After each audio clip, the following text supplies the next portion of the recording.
Good morning. Good morning, Mr. Moquin. I got an egg. Did you get one? I got one too. Let's see what's inside. Okay. Oh, there's a note inside.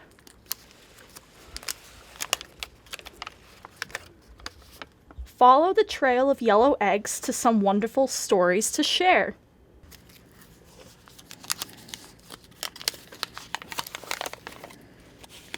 Follow the trail of purple eggs to some wonderful stories to share. What do you think that means? I don't know. Let's find out. Hey, I got one too. It says, follow the trail of green eggs to some wonderful stories to share. Why don't we go looking for our eggs now? What a wonderful idea. How exciting, Dave. Great. Yes, I can't wait. Now let's follow our trails.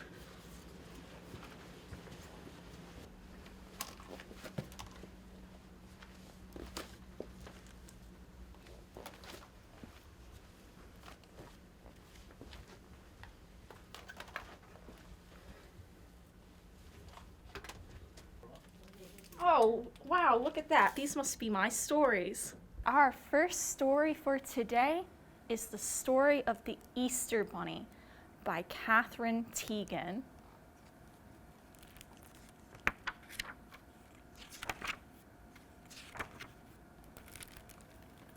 On a snowy, cold day in a snug little house, a round old couple were making Easter eggs.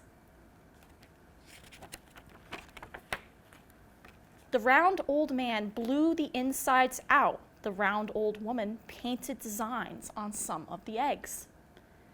The rest they dyed in glass cups, while their little rabbit watched. There were eggs the color of daffodils, and of soft new leaves, and of robin eggs, and of violets. On a day when the winter wind blew outside, the round old couple made baskets of straw. They wove and twisted and braided the straw together, while their little rabbit watched.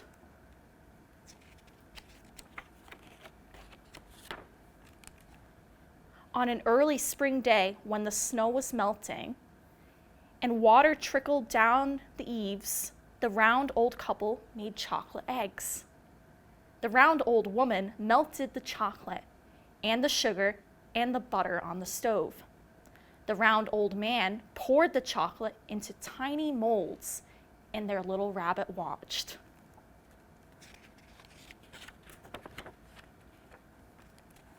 One day, when the sky was blue and the church bells rang and the world seemed new, everyone in the village said, "Happy Easter." The round old couple brought every child a straw basket filled with Easter eggs, and they did every year, and their little rabbit watched. A year went by, and Easter came again. The straw baskets were on the table, and the Easter eggs were in a big bowl, and the chocolate eggs were carefully wrapped in foil. And the round old couple were fast asleep, but there was still work to be done.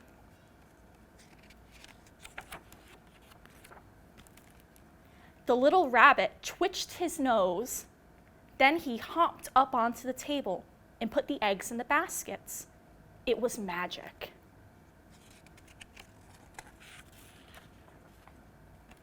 The little rabbit scooped up the baskets and hopped down the lane.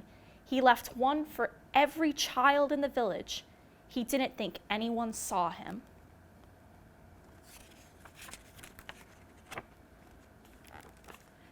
The next year, the little rabbit colored the eggs and cooked the chocolate and wove the baskets and delivered them on Easter morning. The little rabbit made more baskets every year, and the round old couple helped him. The little rabbit hopped all over the countryside, and the children knew the Easter Bunny came.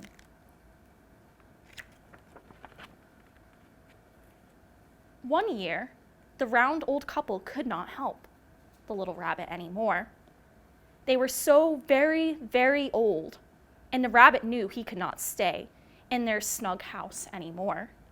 Too many children were discovering his secrets.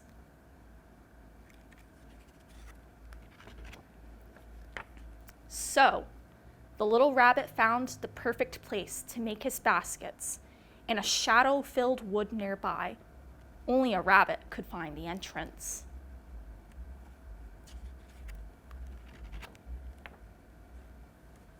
The rabbit set up one room for making chocolate eggs, one room for coloring eggs, and one room for weaving baskets. The little rabbit's friends came to help him.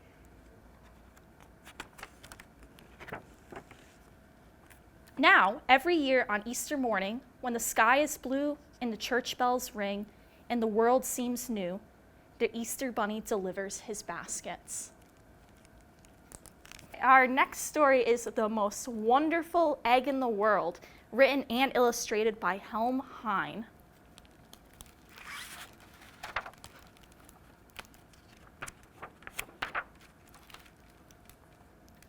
Once upon a time, a long time ago, 3 hens were quarreling about which one of them was the most beautiful.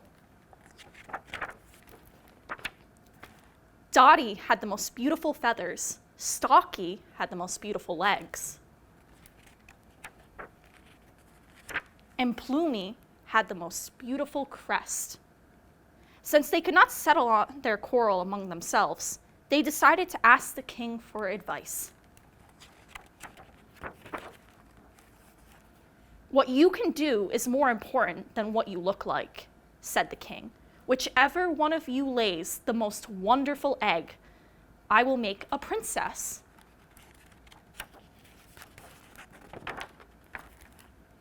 He went out into the palace park, followed by all the hens in his kingdom.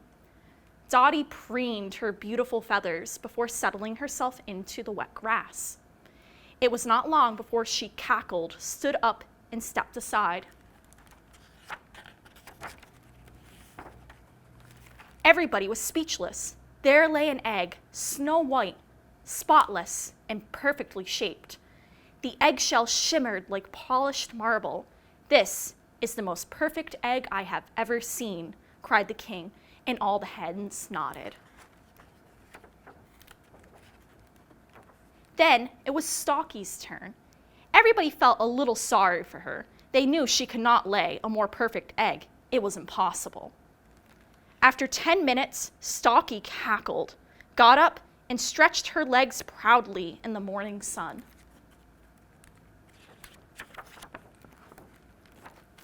The king clapped his hands for joy. There lay an egg of such size and weight that even an ostrich would have been jealous. "This is the biggest egg I have ever seen," cried the king, and all the hens nodded. While they were nodding, Plumie settled herself carefully onto the ground. Everybody felt extremely sorry for her.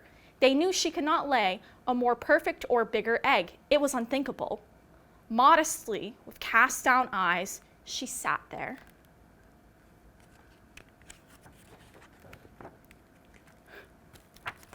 Then, with only a small cackle, she got up to reveal an egg that would be talked about for the next 100 years. Before them lay a square egg. Each side was straight, as if drawn with a ruler, and each surface shone in a different color.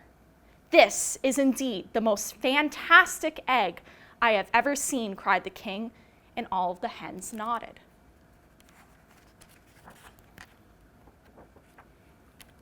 It was impossible to say which egg was the most wonderful. So the king decided that all the hens, Dottie, Stalky, and Plumie, should be made princesses. And from that day to this, they have been all the best of friends and have happily gone on laying extraordinary eggs. The end. Okay, now I have to follow the green eggs. And there they are.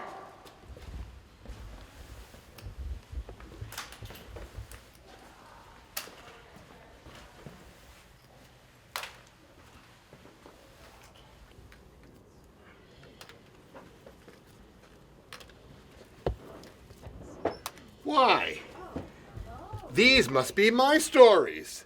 How delightful. Our first story is called Hatch, Egg, Hatch. And in this story, our mother hen lays her very first egg ever, but she has no idea how to hatch it.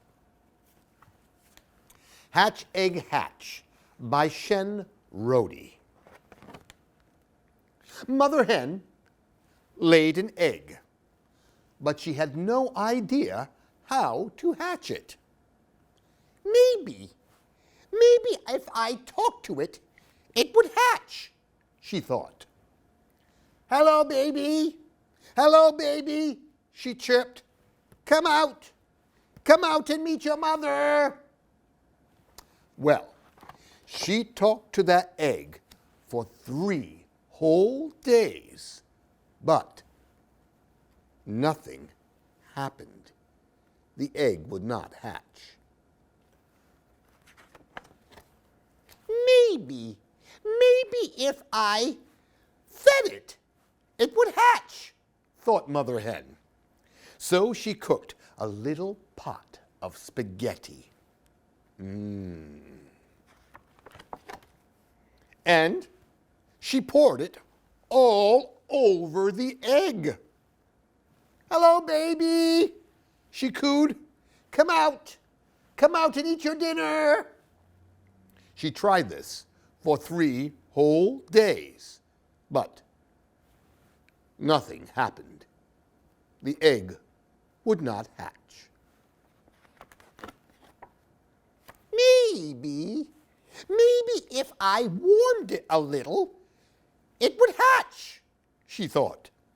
So she knitted a nice, warm, woolly jacket and draped it over the egg. She knitted another jacket on the 2nd day and another jacket on the 3rd day, but nothing happened.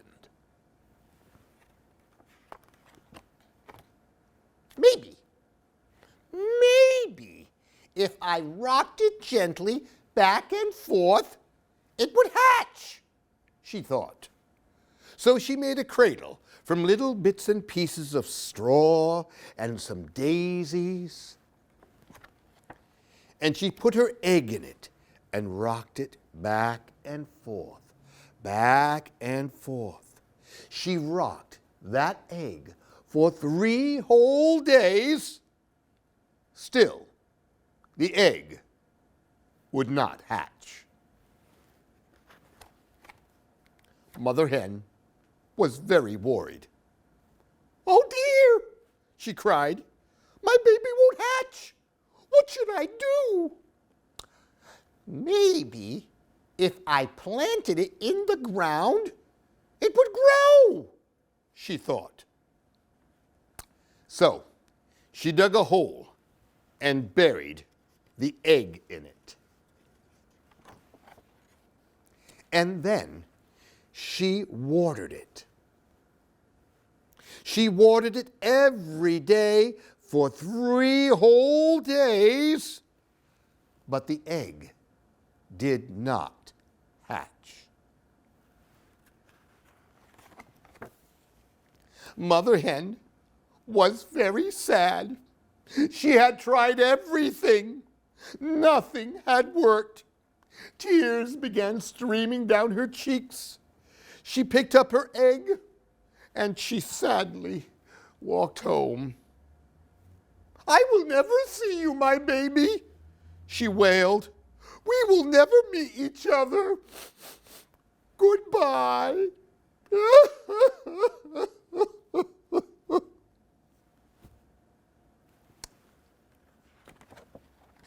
Now, Mother Hen was very tired. She put her egg on her bed, and then she sat on it to rest. She was so tired that she slept there for 3 whole days. And then the egg on the third day popped open, and out came a baby chick. "Hello, Mother," said the chick. And Mother Hen was so surprised that all she could say was, "Hello, baby. Welcome home." And that is hatch, egg, hatch. Wait a minute. Did you happen to hear a sound during that story? I could have sworn I heard a cracking sound. I think I know what it is. I think it's this egg. Let's see.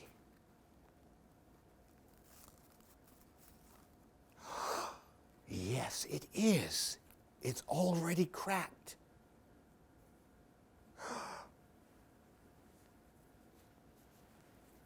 A baby chick. On next story, we meet one of our favorite bunnies. Two of our favorite bunnies, Max and his sister, Ruby. And this is Max's Chocolate Chicken by Rosemary Wells. And there's no other than the Easter Bunny with his basket of goodies. One morning, somebody put a chocolate chicken in the bird bath. I wonder who that could be.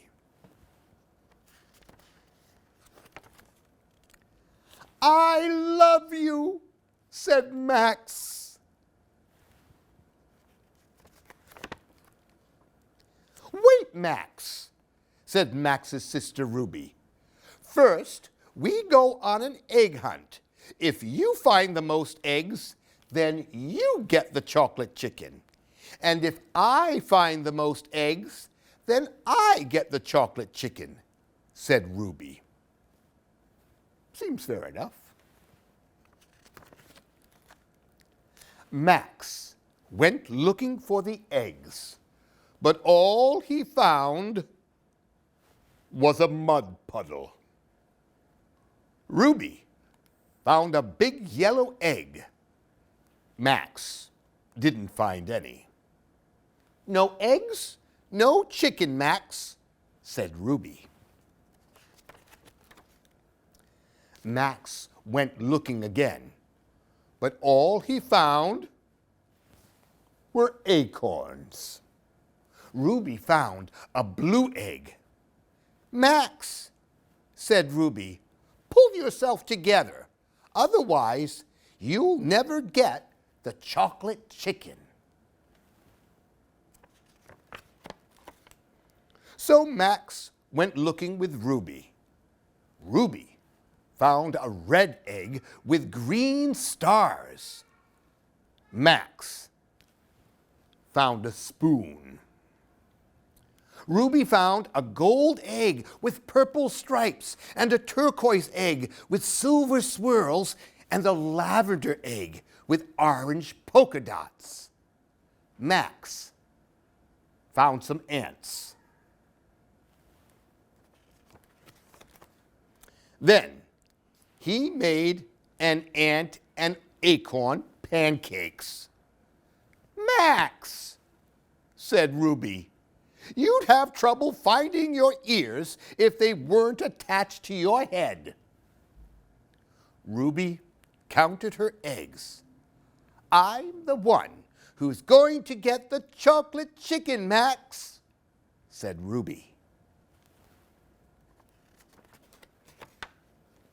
But Max ran away, and he took the chocolate chicken, and he hid. That's not very fair. The bird bath was empty. "Where are you, Max?" Ruby called. Max ate the chicken's tail. "I see you, Max," said Ruby, but she didn't. Max ate the chicken's head. "I'll give you half the chocolate chicken, Max," yelled Ruby. Max ate the wings.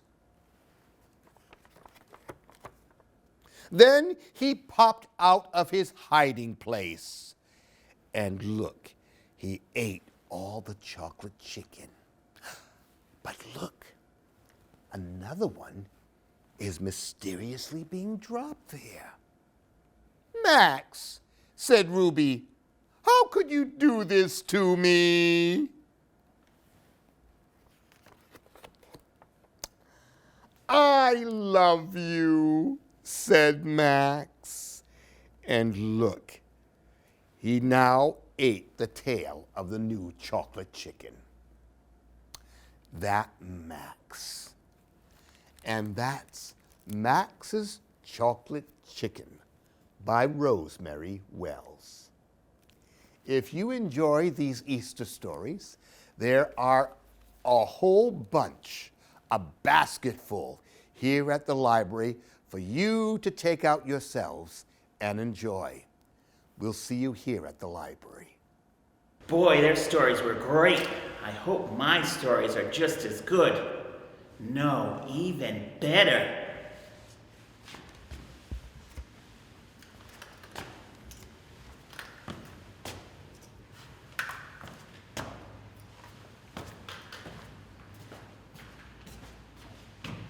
I hope my stories are the best ever.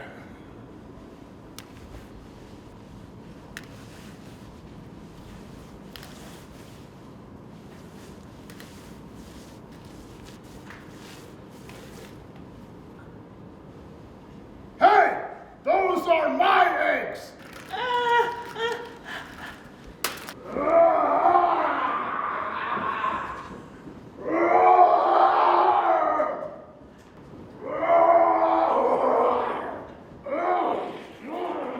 You can have the eggs. No one touches my eggs!